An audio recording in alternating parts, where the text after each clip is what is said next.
नाजरीन, पहले आप ये वीडियो देखें, फिर बात करते हैं। तेरी इज्जत दिलाना, तेरी इज्जत दिलाना।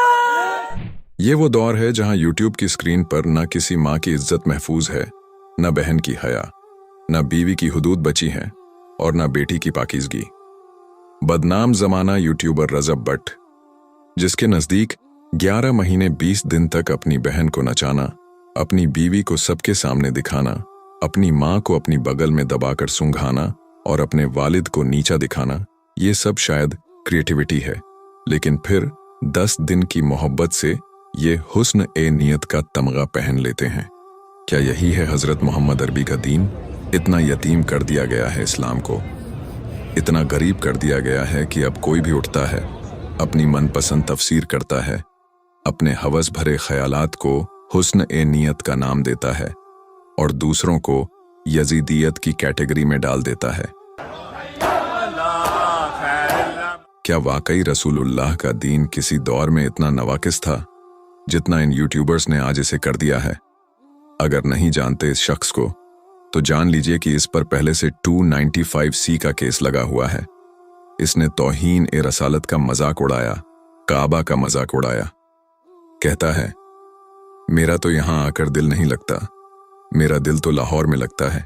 नाजरीन, रजब बट ने एक बार फिर गुस्ताखी की है। इस शख्स ने यजीद के पीछे हजरत अमीर मुआविया की शान में गुस्ताखी की है, इसलिए इसे सजा मिलनी चाहिए। ऐसे लोगों के खिलाफ फौरन एक्शन लिया जाना चाहिए ताकि किसी को भी हमारे सहाबा कराम की तौहीन करने की हिम्मत ना हो। और बहुत सारी बातें ऐसी हैं जिन्हें हम डिस्कस करना जरूरी नहीं समझते, क्योंकि वो शख्स अजहर मीन शख्स है और हर बदी की चीज को तज़किरा करना खुद बदी को प्रमोट करना है।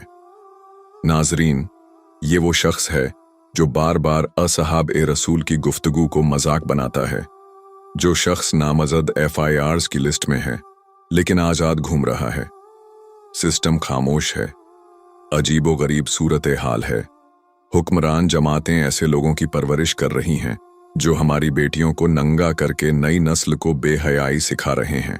पूरा खानदान, एक दो नहीं, पूरा खानदान इसी अंदाज का है। 11 महीने 20 दिन की रंगीनियां, बेहयाई और गलाजत, और फिर 10 दिन का दिखावा, जैसे कि अब सब कुछ माफ है। नाजरीन, बात सिर्फ एक शख्स की नहीं, सोच की है। वो सोच जो हुस्न नियत का लबादा ओढ़कर रसूलुल्लाह के असहाब को गालियां देने लगती है। और हमारे कानून नाफिज करने वाले इदारे, वो माफिया पकड़ते हैं, डॉन पकड़वाते हैं, लेकिन इन शैतानी चैनल्स को नहीं रोकते। ऐसा क्यों? क्योंकि बदमाशों की वीडियोस में तो एक्शन लिया जाता है, लेकिन ऐसे लोगों को जिन्होंने इस्लाम को एक मजाक बना दिया है, उन्हें खुली छूट है। कब तक चलेगा ये सब? कब तक इस्लाम का नाम लेकर मनपसंद तफसीरों का खेल चलता रहेगा? हमें बताना होगा, हमें बोलना होगा, हमें उठना होगा, वरना कल को वही होगा जो आज ये यूट्यूबर कर रहा है। अपनी माँ को, अपनी बहन को, अपनी बीवी को यूज करता है वायरल वीडियोस के लिए और नाम देता है हुस्न ए नियत। नाजरीन, सोचिए, क्या ये हमारा इस्लाम है? क्या ये हमारे रसूल का तरीका है? अगर नहीं है तो फिर खामोशी नहीं, आवाज बनिए। अगर आप इस वीडियो से मुतासिर हुए हैं तो इसे ज्यादा से ज्यादा शेयर करें ताकि हक और बातिल में फर्क करने वालों की आवाज मजबूत हो। आप देख रहे थे दारुल इस्लाम स्टूडियो, जहां बात होती है हक की, दीन की और इस्लाम की असल तालीम की।